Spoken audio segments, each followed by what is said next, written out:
안녕하세요. 심플한 관심 종목 TV입니다. 해당 영상, 이제 야놀자 관련해가지고 금요일날 시간에 상한가를 갔죠. 그래서 저는 그냥 이거, 뭐 또 그냥 갭 두고 밀리지 않을까 싶기는 한데, 관련해서 좀 물어보신 분들이 있어가지고 이 재료 이슈에 대해서 어떻게 생각하냐. 그래서 좀 제 개인적인 생각, 이 관련주들, 이 이슈에 대해서 제 개인적인 생각을 말씀드리는 영상이 되지 않을까. 자, 그래서 보면은 금요일날 일단 야놀자 관련주들이 상한가를 갔어요. 시간에서 4시 13분에 붙었네요. 인베스트 조선이라는 곳에서 3분기 미국 나스닥 상장 추진.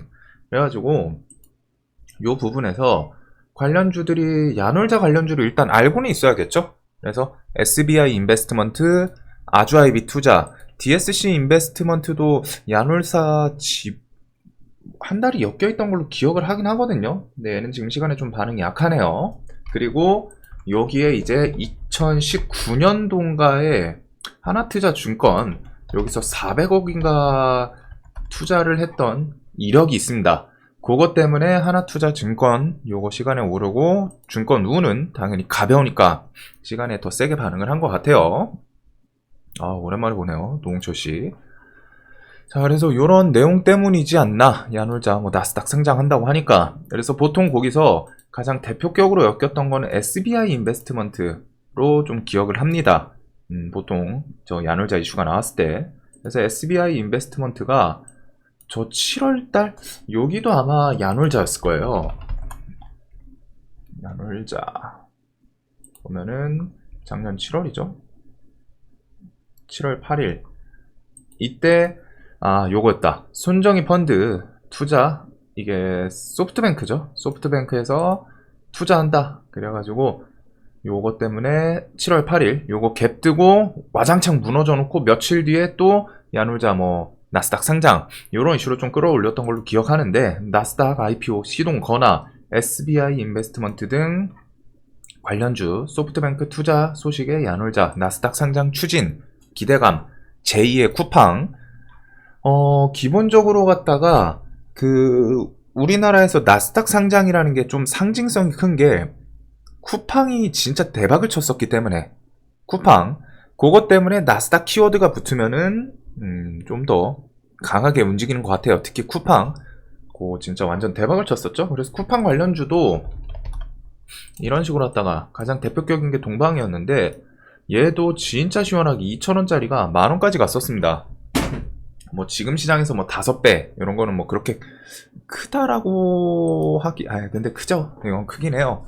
근데 요즘 상한가가 워낙 연달아 가는 애들을 보다 보니까 이게 별거 아닌 것 같기도 하고, 제가 조금 이상해진 것도 같고, 삼상이면은 사실 2020년 전 코로나 이전만 하면은 진짜 삼상이면은 몇 달 거의 분기별로 한두 개 나왔던 걸로 기억을 하는데, 거기다가 이제 15% 시절 그때는 더 했어요.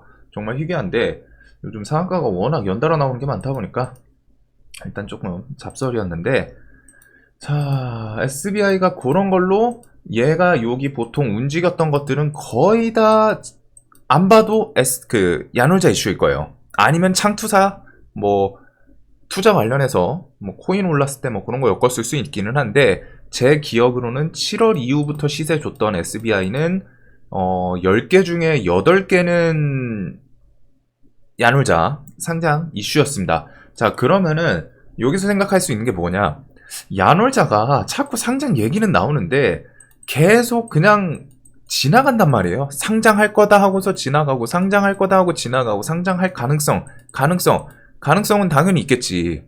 상장을 해야 자기들 투자자들 장에서 그런 것 사람들 좀 탈출하고 수익 차익 실현하고. 그래서 상장은 결국에는 회사 측에서 차익 실현을 하기 위해서, 큰 회사들은 결국 상장 나오는 부분이 다 그런 부분입니다. 투자금 차익 실현하기 위해서이기 때문에. 자, 그래서 보면은 3분기 말에서 4분기 초, 지금이 몇 월이죠? 분기로 따지면 몇 분기죠? 아직 멀었어요. 3분기면은. 거기다가 3분기 초도 아니고 3분기 말이라고 붙어 있습니다. 그러면은 최소 지금 10월부터 12월 요 정도를 봐야 된다는 건데, 좀 빠르면 9월이고, 조금 텀이 있죠. 지금 이제 일주일 지나도 5월이에요.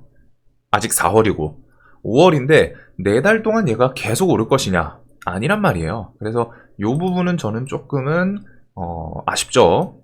그래서 아쉬운 부분에 대해서는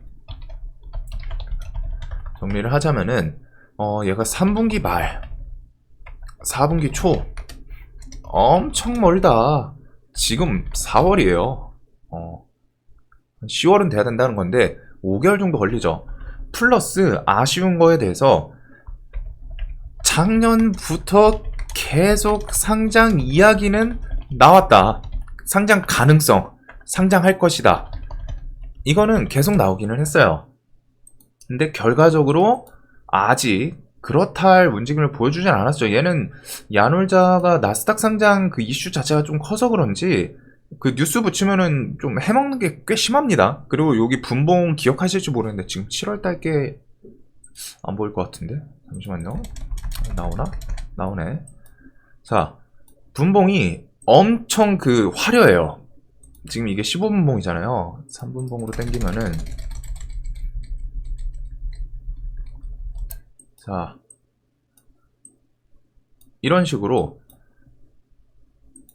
갭 뜨고 시세 줬다가 밀었다가 다시 올리고 다시 밀고 요런 움직임. 여기서도 그래요.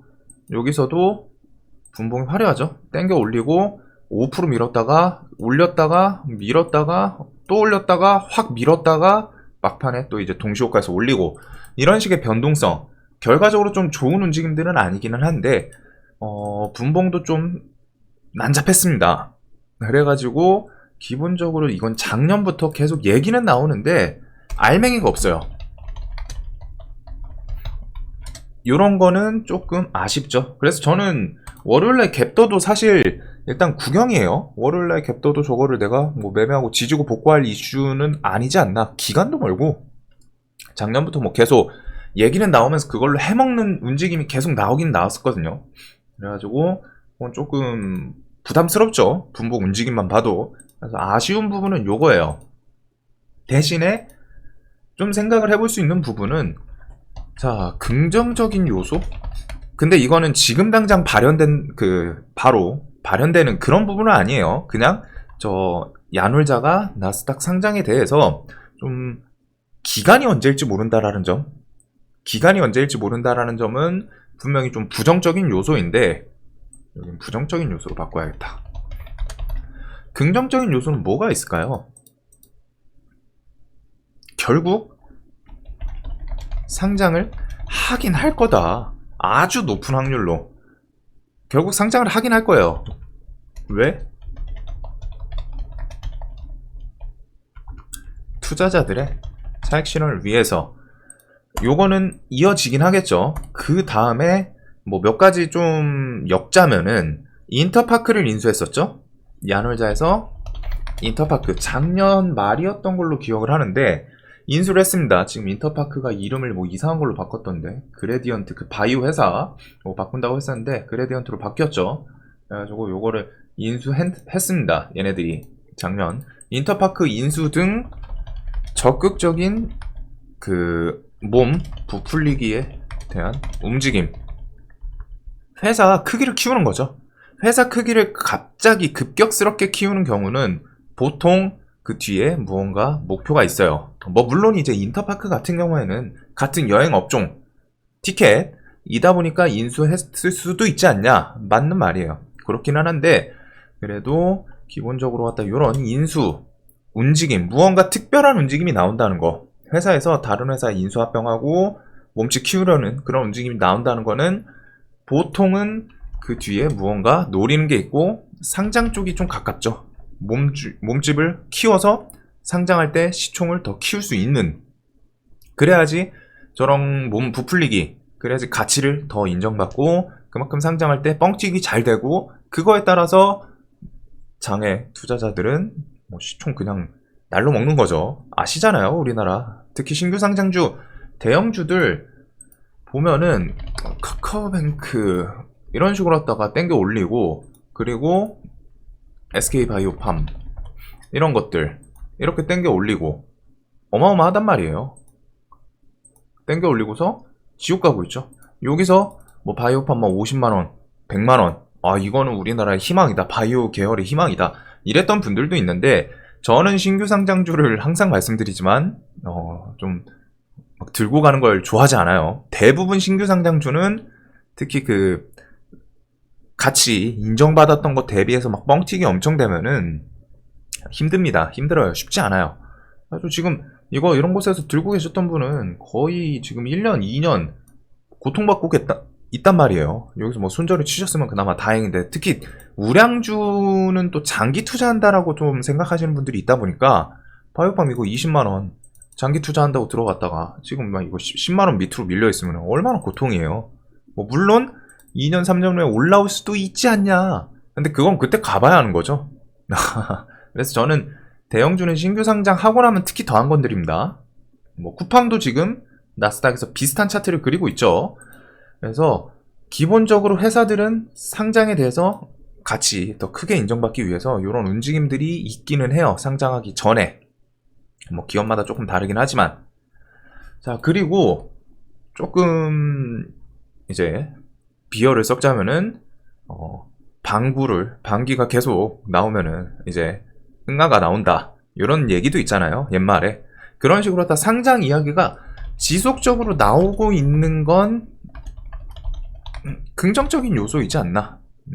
상장 이야기가 아니땡 굴뚝 연기날야 뭐 이런 느낌처럼 뭔가 계속 상장에 대해서 어필은 하나씩 나오고는 있어요. 그리고 소프트뱅크 투자 이런 것도 어떻게 보면은 이런 쪽에 들어갈 수 있죠. 그건 뭐 야놀자 측에서 투자를 받은 거기 때문에 자신들이 움직인 건 아닌데, 소프트뱅크에서도 투자란 말이에요. 결국 투자는 뭐죠? 우리가 주식 투자를 하는 거, 일정 자금을 넣고 그거에서 더 키우기 위해서 돈을 넣는 거잖아요.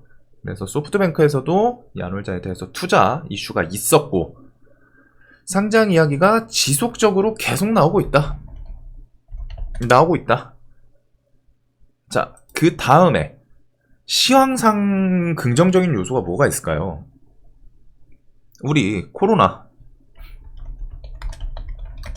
거의 위드 코로나죠? 그냥 이제 독감? 이런 느낌이에요. 그냥 리오프닝이잖아요. 이제 뭐 영화관에서 다시, 얼마만이에요? 2년 됐나? 2년쯤 됐겠죠? 우리가 그 2년 전에 그 정말 당연하게 누리던 삶의 패턴들, 그게 코로나 하나로 갔다가 2년 정도가 봉쇄에 묶였었잖아요. 그러니까 사회적으로 변화도 좀 꽤 있었죠. 비대면, 재택근무라는 게 사실 그 전까지는 저는 뭐 이제 프로그래머 하시는 분들은 좀 이해가 가는데, 나머지 직장에서는 저는 솔직하게 상상도 못했거든요. 재택근무라는 거, 집에서 근무를 해? 전에 한번 말씀드린 적이 있는데, 월급을 받기 위해서 회사에 출근하는 거 당연하다라고 생각을 하던 거잖아요. 근데 재택근무, 집에서 근무를 하면서, 분명히 재택근무가 좋은 부분도 있기는 한데 분명히 부작용도 있긴 있을 거예요. 뭐 지인들 중에 아니면은 막 보다 보면은, 저는 이제 코로나를 안 걸렸다 보니까 안 걸려봐서 재택근무를 하지는 않았어요. 거기다가 뭐 이제 재택근무 그 퍼센테이지 일정 인원들 막 이렇게 나눴을 때도 조금 자리를 지켜야 되다 보니까 해보진 못했는데, 지인들 보면은 재택근무 하는 거 보면은 우리가 생각하는 그 느낌 딱 있더라고요.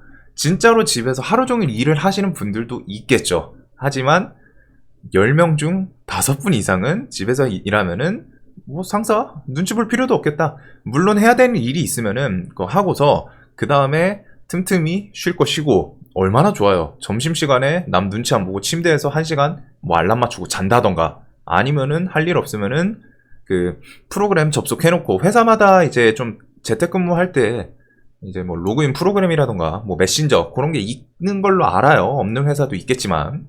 그래서 그런 걸로 갖다가 켜놓고 옆에서 뭐 노트북으로 게임한다거나 제 지인 얘기인데, 그런 식의 좀 이제 생각이 있긴 있었는데, 여하튼 재택근무라는 걸 상상도 못했단 말이에요, 예전에는. 근데 이제 코로나가 불러오고 비대면, 그러면서 뭐 비대면 공연까지, 아니 콘서트를 가서 봐야지. 뭐 공연, 오페라, 뮤지컬 가서 봐야지. 이런 거를 인터넷으로 갔다가 컴퓨터로 갔다가 화면으로 갔다가 보는 그런 것도 생기고, 뭐 없었던 건 아니지만 그게 좀 더 활성화됐었죠.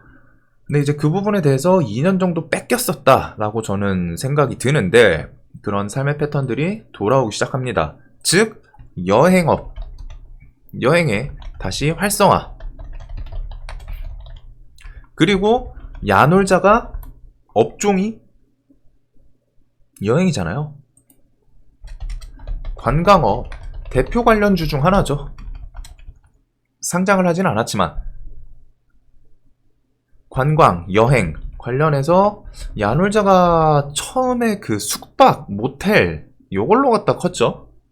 그렇긴 한데 어느 순간 이제 여행 관련해서 이것저것, 처음에는 제 기억에 초창기 아마 모텔 쪽만 했었던 걸로 기억을 해요. 숙박. 그러다가 이게 조금씩 커지면서 여행에서 막 이제 펜션 넘어가고, 그 다음에 뭐 호텔까지 등등 하면서 커지고 등치 커지고, 거기서 이제 여행 같은 거, 뭐 맛집 같은 것도 안내해 주는 걸로 알고 있는데, 그만큼 여행 쪽에 대표 관련주입니다. 그리고 지금 시장이 코로나 2년 동안 묶여 있다가 그거에 대해서 이런 여행 활성화 기대감, 리오프닝 이런 게 있다 보니까 이런 걸로 이제 실적이 더 잘 나올 수 있고, 실적 잘 나오고 하면은 당연히 상장하는데 조금 더 긍정적인 요소가 될 수 있겠죠.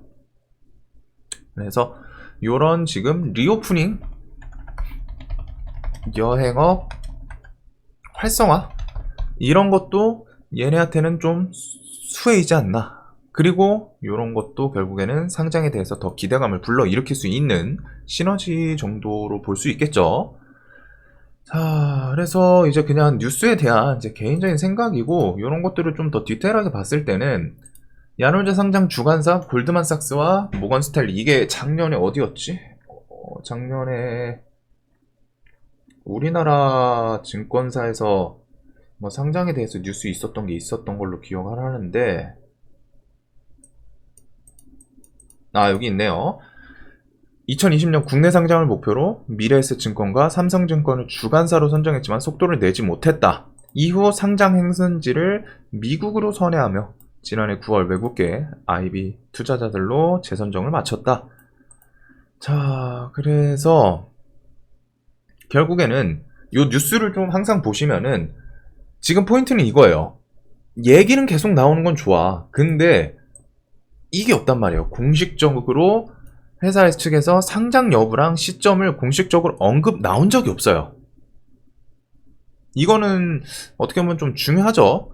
뭐 물론 회사 측에서도 그 상장에 대해서 대부분 좀 뭐 인수합병이라던가 상장이라던가 이런 거는 좀 완전 구체화돼서 나오기 전까지는 쉬쉬합니다. 얘기가 흘러나가도 우리 그런 거 모른다, 사실 묵은, 이렇게 내다가 갑자기 뭐 한 1, 2주 후에 상장 이런 거 있긴 있거든요. 분명히 회사는 상장 여부와 그래도 일단 공식적으로 나온 거는 없다라는 부분, 항상 이런 뉴스를 보면은 복수의 관계자들, 이 복수의 관계자를 어디서 냈냐.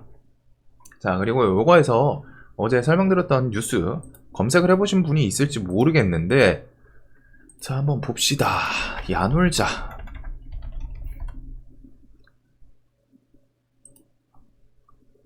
저게 어제 나온 뉴스잖아요. 야놀자 어딨어? 이 뉴스거든요. 인베스트 조선. 그 이후에 다른 언론사에서는 일단 뉴스가 없는 거는 조금은 아쉽죠. 단독을 붙이진 않았지만 이게 실질적으로 무언가 좀 더 디테일하게 뉴스가 나왔었더라면은 다른 회사, 다른 언론사에서도 조금 퍼서 뉴스를 붙이지 않았을까 싶은데, 그 부분에 대한 뉴스가 하나입니다. 지금 단일이에요. 단일. 나온 지 하루가 지났는데도 그런 거는 조금 뉴스가 언론사가 딱 하나다. 요거는 조금은 아쉽죠. 항상 사실무근 갑자기 딱 저 뉴스가 사라질 수도 있는 거예요. 그리고 공식적으로 나온 적은 없다. 공식적으로 이야기가 나온 적은 없다라는 부분. 즉 이런 뉴스들을 좀 재료들을 종합했을 때 저는 뭐 저거는 당연히 월요일날 매매할 부분은 아닌 것 같아요. 그냥 뭐 차트로 갔다가 거기서 뭐 지지고 복구하실 분이 있을지 모르겠는데 재료 측면에서는 아직은 아쉽습니다. 아직은 아쉬워요. 그래도 혹시 모르니까 월요일날 저는 매매할 생각은 없고 얘네가 차트를 좀 어떻게 만드나 그런 거는 볼 생각이에요. 얘네가 그냥 또 갭 뜨고 그냥 우당창 무너질지 아니면 갭 뜨고 뭔가 좀 그래도 121선 올라타면서 움직임을 조금 슬쩍슬쩍 이런 식으로 만들어 줄지, 그러면은 이제 그 뒤에 거래대금도 좀 같이 묶어보면서 얘가 저런 뉴스 가짜뉴스 붙여놓고서, 아니 가짜뉴스는 아니지, 뭐 뉴스 붙여놓고서 근데 이제 근거가 좀 뚜렷하지 않잖아요. 그냥 밀려야지 정상이지 않나 싶은데 만들어놓고 거기서 막 옆으로 몇 달 동안 막 기기 시작해. 그러면은 그거에 대해서는 조금 더 지켜봐야겠죠. 즉 야놀자 관련 종목들은 종목을 좀 지속적으로 관찰은 해야 됩니다. 저는 월요일, 뭐 화요일 당장 뭐 새로운 뉴스라던가 좀 뚜렷한 거 안 붙으면 그냥 구경용인데, 대신에 그 이후에 얘가 차트를 뒤에 좀 만들어 가는지 그런 부분은 볼 것 같아요. 왜? 상장에 대해서 조금 점점 이야기가 나오고는 있으니까. 거기다가 뭐 저 뉴스도 결국에는 뚜렷한 근거는 없기는 한데 3분기 말에서 4분기 초 이런 것부터 해서 인수도 했었고 상장 이야기 지속적으로 좀 나오기는 하고, 플러스 리오프닝 여행업 활성화 이런 것들, 그리고 우리나라에서 그거죠, 나스닥 상장은 쿠팡 사례 때문에 대여로 인식이 아직까진 남아있다 라는 부분이지 않을까. 그래서 저는 재료에 대해서 이렇게 좀 차트랑 볼 것 같아요. 그냥 매매할 수 있는 뉴스는 아닌 것 같아가지고. 그래서 저도 관련주 뭐 아실 분들은 다 아실 거라고 생각하고 설명도 안 드린 건데, 궁금해하시는 분들이 꽤 많더라고요, 이 이슈에 대해서. 그만큼 뭐 좋게 보신 걸 수도 있겠죠. 3분기 미국 나스닥 상장 추진. 혹시 이거 있다. 혹시 시장 테마 텅텅 비어서 그런 자리 차지하나? 근데 이거는 하더라도 저는 쉽지는 않을 것 같아요. 결국 이렇게 하려면은 뭔가 알파 추가적인 뉴스가 존재해야 하지 않을까. 그래서 이래저래 좀 종합을 했을 때 월요일날 갭은 뜨겠죠. 갭은 뜨겠지만 그냥 냅둘 것 같다. 대신에 나는 그 뒤에 애가 차트 뭔가 움직임이 좀 만들려고 하는 건지 그런 거는 좀 추적할 것 같고, 아니면은 요런 게 좀 뚜렷하게 나온다거나 뭐 아니면 진짜 3분기쯤에 보던가 2분기 말에서, 그리고서 뭐 엔데믹 본격화 시점 요런 거는 뭐 좋게 받아들일 수 있는 부분이지 않나. 자, 뭐 각자 생각이 많으시겠지만 저 같은 경우에는 이렇게 좀 생각을 하고 관련해서 영상을 만들게 됐습니다. 항상 도움 되셨으면 좋겠고 영상 봐주셔서 감사합니다.